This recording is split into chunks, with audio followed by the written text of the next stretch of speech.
Estamos chegando com o Cara a Cara com BG desta semana.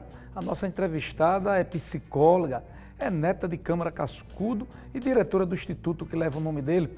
Vamos papear hoje com Daliana Cascudo. Daliana, satisfação recebê-la. Prazer imenso, Bruno, estar aqui. Muito obrigada pelo convite. Nada, prazer meu de a gente reviver a história do seu avô. Afinal de contas, é o nosso maior historiador, um dos maiores do Brasil. Daliana, quais as lembranças que você tem da sua convivência com Câmara Cascudo na infância? Foi um avô muito especial para mim, Bruno, e eu convivia com o vovô diariamente, porque vovô teve 2 filhos, minha mãe, Ana Maria, e meu tio Fernando, mas mamãe casou e ficou morando na casa de vovô, que pouca gente sabe. Então nós netos, eu, minha irmã Camila e meu irmão Nilton, nós morávamos com vovô. Então não era um avô que a gente visitava, Bruno, era um avô do dia a dia. Então isso fez toda a diferença para mim. Ele era um bonachão mesmo? Demais! Desligado, tudo era tranquilo? Muito, não sabia de nada, não sabia de valor de dinheiro, não sabia o que comprava. Ele dizia que quando recebia o dinheiro, Bruno, entregava a dália, como ele chamava a vovó. Ele era jornalista, Isso. advogado, não é isso? Advogado, apesar de ter exercido muito pouco a advocacia. Ele foi, Bruno, a vida toda professor. Foi a profissão que ele foi. Ele depois foi consultor-geral do Estado, aposentou-se com esse cargo, mas o que ele exerceu realmente foi professor a vida toda. Então, entregava o dinheiro à Dália e dizia, Dália, deixe só o dinheiro do charuto. Sua avó. Vovó. Se sua avó implicava muito com ele, né?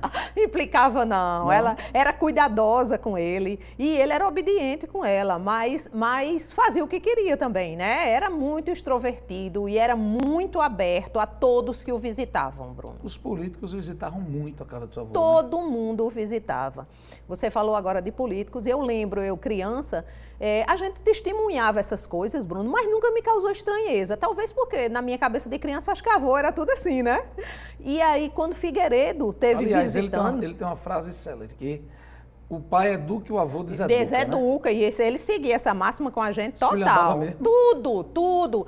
Só para você ter uma ideia, a biblioteca dele, os filhos não entravam, porque era o local sagrado que ele estava produzindo. Nós, netos, não entrávamos. A gente entrava, brincava, levava carrinho, boneca lá para dentro, mexia no livro, fazia tudo que não podia. E os filhos não e os netos? E os netos, sim. E aí, quando Figueiredo teve visitando ele, veio a Natal por outro motivo. Figueiredo, presidente da República. O presidente da República na época. Na verdade, vovô era muito amigo do irmão de Figueiredo, o Guilherme Figueiredo, que era escritor também na época. E aí Figueiredo vai visitá-lo e primeiro foi uma briga com vovó, viu, Bruno? Foi uma das poucas brigas que eu vi, porque a vovó queria que ele botasse um paletó e ele disse, não, Dália, eu estou na minha casa. Ele atendeu o presidente de pijama? Pijama. E na verdade foi assim, entraram num acordo, entre aspas, que ficou uma blusa social, a calça do pijama e o chinelo. Você imagina como é que ele recebe Figueiredo. Ele disse, eu estou na minha casa, ele vem aqui. E foi muito interessante que quando Figueiredo chegou, a primeira pergunta dele foi, presidente, quem teve a ideia do senhor visitar este velho burro? E ele não escutava, Bruno. Toda a comunicação era através de escrita, né? Era. Pouca gente sabe disso, né?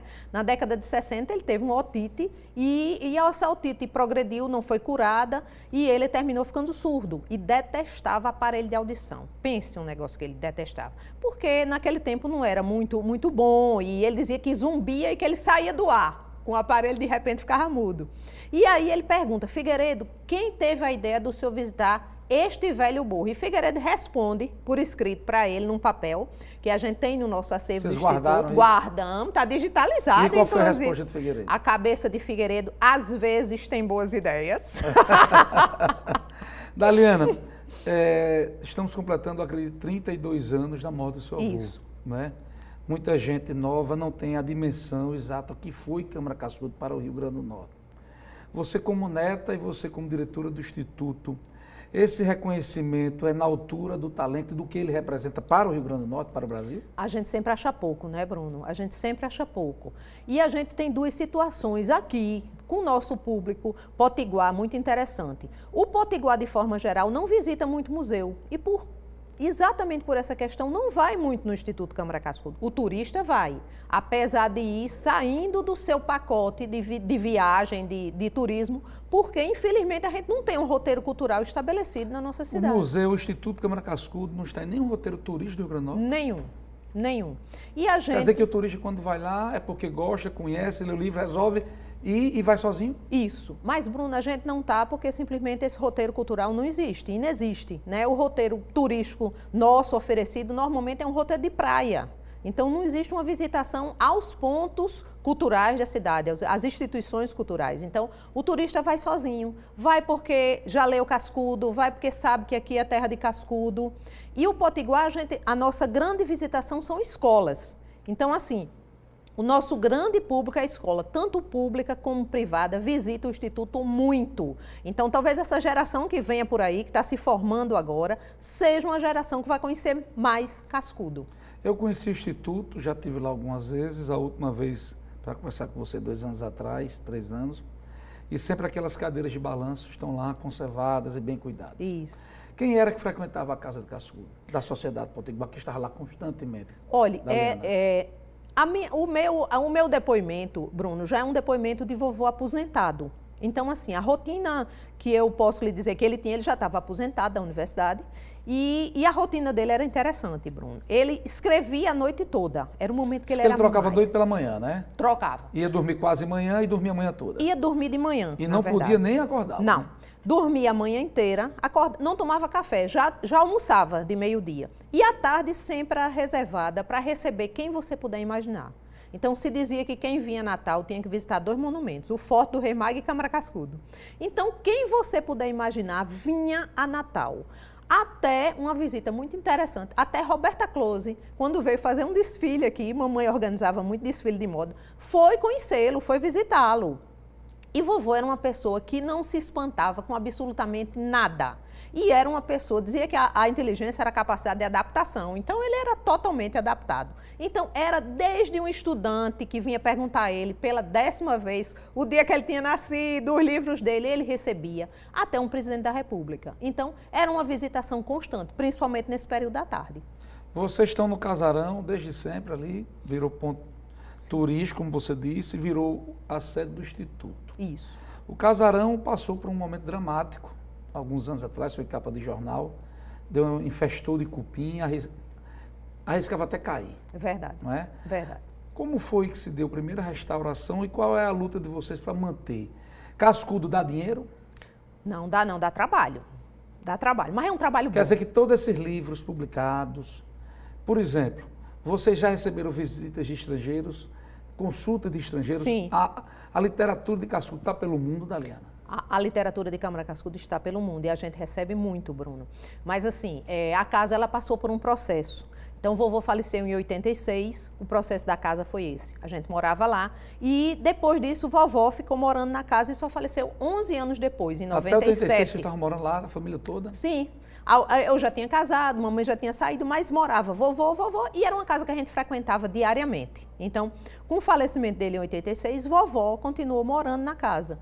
E só faleceu 11 anos depois. E é interessante que ela tinha 11 anos de diferença de idade dele, era 11 anos mais nova. Então morreram na mesma idade? Na mesma idade, 87 anos. Então ela faleceu em 97.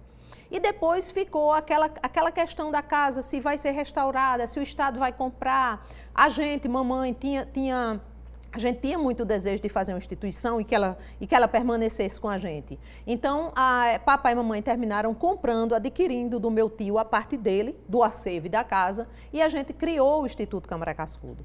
E papai, que era engenheiro civil, Camilo Barreto, ele pegou para ele essa questão, porque o Estado não tinha verba, era muito difícil conseguir verba para restauração. Então, eles terminaram, Bruno, se desfazendo de patrimônio pessoal deles. Tinha uma casa de praia, venderam, tinha uma casa de fazenda, venderam. Para restaurar? Para restaurar a casa. E a restauração da casa, que é exatamente motivada por esse cupim, a gente pensou que fosse uma coisa muito rápida e tudo, mas foram 4 anos, Bruno. Final de 2005 ao final de 2009, essa casa foi restaurada. Então, não apenas o cupim, muitos móveis tiveram que ser restaurados também, além da estrutura da casa propriamente dita. E aí a gente viu a necessidade de criar uma instituição. Não apenas a gente estar como família, mas como uma instituição montada. Hoje é administrado como uma empresa? Sim, é um instituto, né, com CNPJ, com tudo. Não tem finalidades lucrativas, é uma instituição cultural, mas ele é com CNPJ, a gente tem funcionários, então a gente se relaciona dessa forma. Tem isenção de alguns impostos, mas outros a gente tem necessariamente que arcar. Então, funciona como empresa sem finalidades lucrativas. Eu converso muito com o Cascudo, com o Cerejo, com o Diógenes da Cunha Lima. Ambos citaram aqui várias passagens dele e com ele. Com certeza. Os amigos de Cascudo, de vez em quando aparecem lá, batem um papo? Sim, sempre. Rememorizam passagens? Muito, né? Tanto Diógenes, que hoje dirige com muita competência a Academia Norte-Rio-Grandense de Letras, a gente tem uma parceria muito interessante, como Cerejo, que também é um estudioso grande da obra. Eu digo que ele tem a maior cascudiana do Brasil, porque ele não tem todos os livros de vovô, não. Ele tem todas as edições. Quer dizer, é uma loucura. Eu digo que Quantos livros Cascudo lançou? Mais de 200 obras. Cerejo tem todas? Todas as edições, não é todos os livros. Viu? Olha só que loucura, porque tem livro que tem mais de uma edição. E Cerejo tem todas as edições. Qual foi o livro que deu mais edição?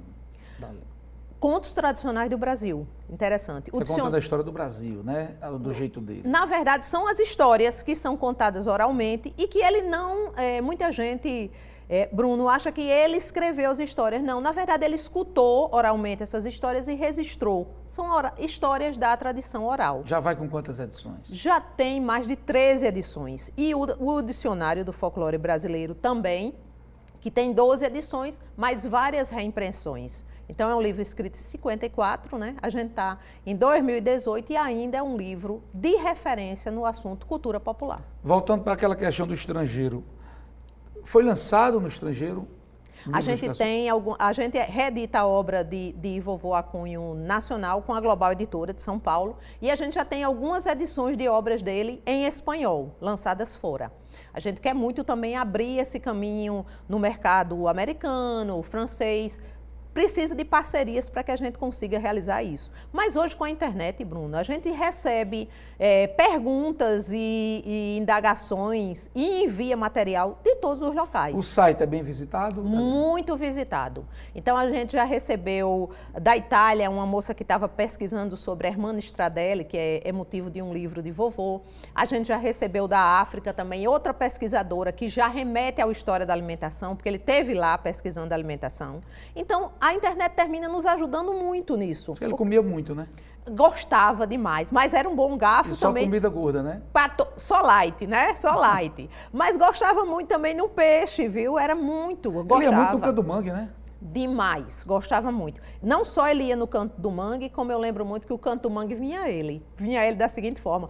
Os pescadores que sabiam os peixes que ele gostava, cavala, levavam esse peixe para ele lá em casa. Então era comum chegar um pescador e dizer, ó, doutor Cascudo trouxe seu peixe, olha que coisa boa. E aí isso acontecia comumente. Vamos fazer o seguinte, vamos chamar o intervalo e na volta vamos continuar conversando sobre a história de Cascudo e sobre o Instituto Câmara Cascudo.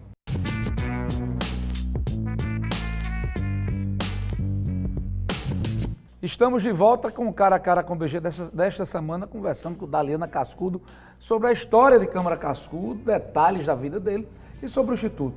Daliana, vamos voltar ao nosso papo maravilhoso. Vamos lá. Quais eram as referências de Cascudo e quando ele resolveu realmente escrever sem parar?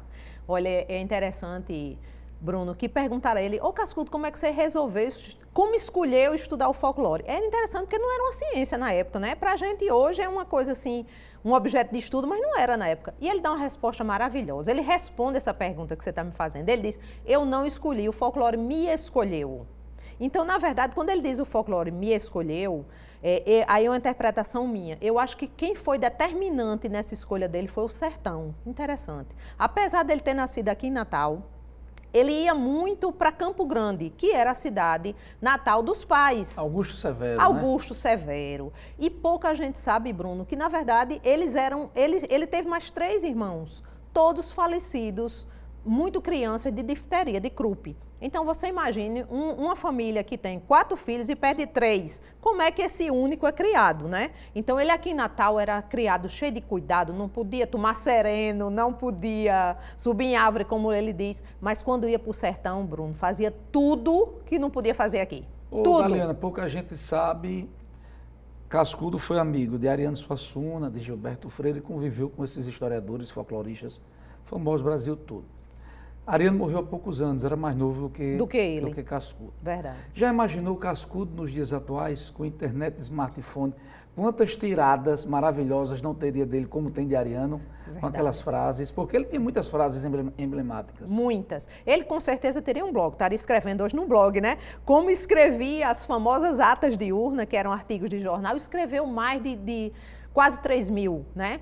E o interessante é que nessa semana passada, dia 18 de outubro, por ideia maravilhosa de Vicente Cerejo, a gente comemorou o centenário do primeiro escrito de Cascudo, Bruno, que não foi um livro, foi um artigo de jornal. Ele Cascudo começou é de 1898. Na verdade, o primeiro artigo foi em 1918, 18 de outubro. 20 então, anos depois. O centenário a gente comemorou, foi como jornalista. E ele nunca deixou de ser jornalista, Bruno. Então, hoje estaria usando dessa ferramenta da internet, obviamente, para disseminar esses escritos. Nós tivemos há pouco tempo atrás um incêndio do Museu da Língua Portuguesa, Isso. onde tinha naquele momento uma sala dedicada à Câmara Cascudo. O museu atingiu. Sim. E aquele material se encontra onde, Daliana? Na verdade, foi verdade. Foi uma coisa lamentável que aconteceu. Na verdade, era uma exposição temporária, né, montada, na verdade, por nós.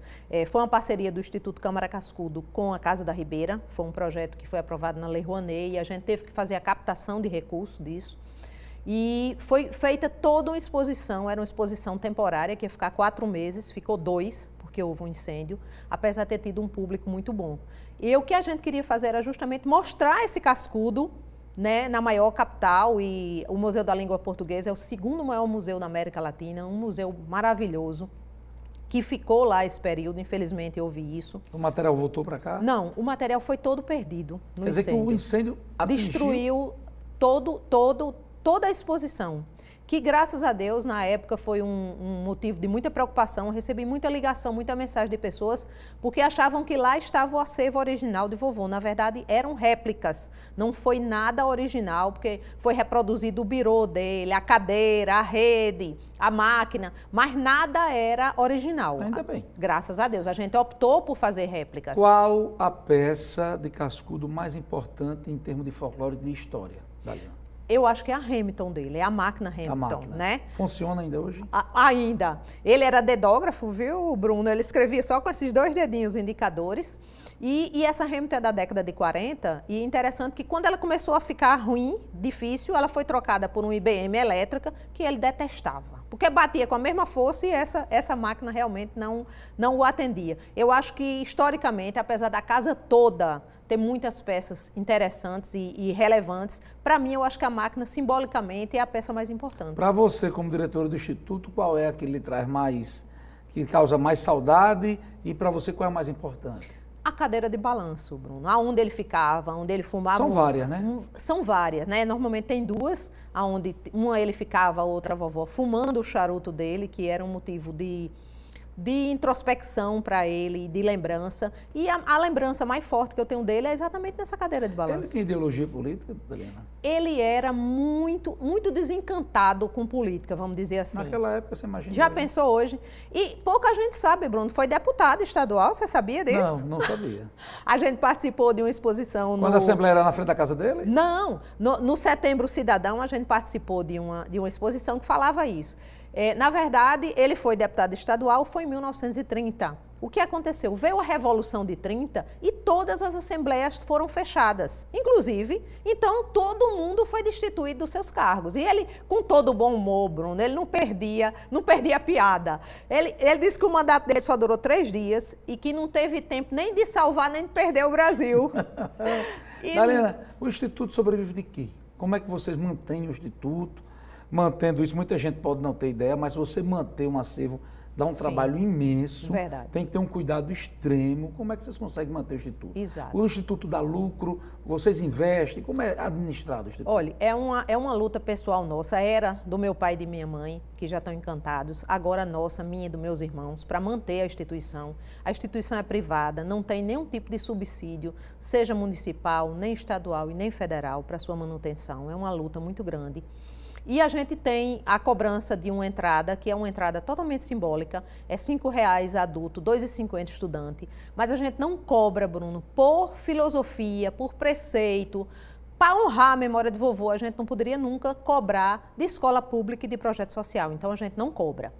A visitação é boa? Sim. Recebemos muita visitação, principalmente de escola. Toda semana tem alunos lá conhecendo? Toda semana tem aluno. A gente agenda, o único agendamento que é feito é para a escola, porque normalmente são turmas grandes, né? E a casa é tombada, a gente tem que ter um certo cuidado. Mas a gente sempre recebe. A gente tem uma lojinha dentro da instituição também que revende os livros e produtos. Temos uma pequena lanchonete e alugamos também o espaço para eventos. E a gente procura dessa forma, temos um terreno anexo também que a gente alugou como estacionamento da Assembleia. Então a gente procura, Bruno, estar se reinventando e estar criando formas de que a instituição se mantenha. Mas é difícil realmente. E aí eu lhe pergunto, esses alunos que vão lá, alguma vez um deles, depois de crescido, formado, voltou e disse que se inspirou em algum momento numa visita lá, Daliana? Na verdade, muitos voltam, mas que visitaram e alguns conheceram o vovô quando crianças. É interessante isso, Bruno. Mas eles, a maioria das vezes, a gente tem esse testemunho que você está dizendo, de uma escola, de uma cooperativa de Parelhas, que a gente já recebeu esses alunos lá pequenininhos e já recebeu maiores. E que muitos deles, por incrível que pareça, esse tipo de visita até gera determinadas escolhas profissionais futuras, seja para letras, seja para história. E é muito gratificante. Cascudo tem algum seguidor que passou a levantar a bandeira dele, hoje o defende, escreve homenageando, defende a história dele? Daliana? Temos muitos, né? O próprio Diógenes, o próprio Vicente Cerejo, que é um estudioso profundo da obra dele. E nessa geração mais jovem a gente tem, Bruno, o Núcleo de Estudos Câmara Cascudo, de Estudos Norte-Rio-Grandenses na universidade.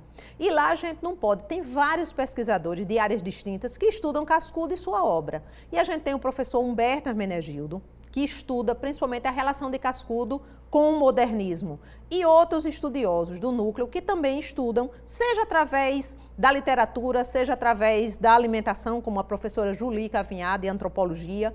Então a gente tem pessoas e pesquisadores em áreas distintas que seguem esse caminho cascudiano. O Instituto, vocês tomam de conta. O memorial, ele é do Estado. Do Estado. Né? Como é que anda o memorial? Anda bem cuidado, não anda? Como... Passou agora recentemente por uma restauração e foi reaberto, né? Então está recebendo visitação, já está aberto para visitação e está procurando refazer a sua museografia. Mas, graças a Deus, é mais um espaço aberto. Além dele, a gente tem também o Museu Câmara Cascudo, né, que homenageia com o nome, porque pouca gente sabe que ele foi o primeiro diretor do Museu Câmara Cascudo. Que é um belíssimo museu e, infelizmente, a sociedade de Potiguar frequenta pouco. Muito bonito. É um belíssimo museu, o Museu Câmara Cascudo. Muito bonito e também está com várias exposições novas, se reinventa muito. É um local digno de visitação. A gente precisa visitar, o Potiguar precisa visitar seus espaços culturais e seus museus, Bruno, com toda certeza. Daliana, são estilos diferentes, mas o mais visitado, sem dúvida, é o Instituto, né? Por causa da casa. Porque a casa ela tem um outro muito forte. E tem mais uma coisa, Bruno, independente, além de ser a casa que Câmara Cascudo morou, habitou, é uma casa que você vê, uma casa construída em 1900, como aquela casa foi, uma casa que atravessou todo o século XX, né, e que entra agora, e que quando o aluno chega, quando o jovem chega, vê um passado que ele não conhece mais. Então ele vê um radinho, inclusive, que ele nunca viu na vida, ele vê uma máquina de datilografia. Então é interessante porque a casa também é um testemunho de uma época que não foi vivida. O quarto dele lá, com a cama, o quarto dele. A gente manteve, Bruno, tudo do jeito que ele deixou. A gente não usa a casa para absolutamente nada. A casa é só de visitação. E totalmente fidedigna à forma, à maneira, à organização dele, quando estava vivo. O que é que lhe orgulha mais? Como neta, sua mãe levantou bandeira do pai dela a vida toda, né? É verdade. Mas o que é que lhe orgulha mais, Daliana? Além desse homem tão fenomenal, desse intelectual, Bruno, o que mais me orgulha é a humildade que ele tinha de encarar isso. Principalmente quando você vê hoje, a gente vê tão poucos valores literários em destaque e a gente vê uma pessoa do porte dele. Eu, pessoalmente, criança ainda, me lembro dele ter recebido a comenda do mérito educativo. É a maior comenda do ponto de vista de educação que pode ser concedida. E o ministro da Educação na época, se não me engano era Jarbas Passarinho, veio entregar a comenda a ele aqui na casa dele. E eu lembro que houve toda a cerimônia, tudo. E quando todos saíram, Bruno, ele estava sentadinho na cadeira de balanço dele. Vovó estava sentada na outra e eu estava por aí, piruando, né? Como criança. E me lembro dele fumando charuto, perguntar à vovó: Vovó primeiro disse, Luiz, olha, foi tão bonita a cerimônia, você gostou? Ele disse, gostei, foi ótimo. E ficaram naquela conversa. E aí ele fuma um charuto, se vira para a vovó e pergunta, ô Dália, será que eu mereço? Se merece, Bruno. Quer dizer, era a maior comenda educativa e ele, com a obra já consolidada por tanta produção solitária Você é a feita neta aqui. mais velha, né? Sou. E conviveu com ele até a adolescência, acima da adolescência um pouco. Teve esse privilégio. Tive, Bruno. Para mim foi um grande privilégio. E eu digo muito que eu tomei um choque muito grande. Eu estudava no Marista na época, quando eu entrei no ensino médio, quando eu percebi que vovô era Câmara Cascudo. Porque Menino, você só foi um veio, choque. só veio a tentar quando falaram dele na sala. Exato, porque era um avô muito próximo, muito querido, muito carinhoso. E de repente no Marista eu começo a escutar, Bruno, os professores dizer Câmara Cascudo, o maior folclorista do Brasil. Eu disse, fala-me Deus, é vovô. É vovô. Então você tem a dimensão que aquela pessoa tão grandiosa, é aquele seu avô tão próximo, é um choque, mas é um choque muito maravilhoso. E era a Câmara Cascudo. E era a Câmara Cascudo, O nosso maior historiador, folclorista e o maior orgulho literário do Rio Grande do Norte. Dalena Cascudo, muito obrigado pela sua participação, viu? Foi um orgulho, viu? Para mim também. É, E convidar... Quem dera ter conhecido o Câmara Cascudo não é. e ter passado uma tarde batendo papo com ele. E convidar todos, você para voltar novamente ao Instituto e todos, quem não conhece, por favor, que vá nos visitar, viu? Vou levar meus filhos lá. Leve. Levar os Leve três. mesmo. Conhecer leve um mesmo. pouco da história e da casa de Câmara Cascudo. Com certeza. Gente, nós vamos ficando por aqui com o Cara a Cara com o BG desta semana e até sábado que vem.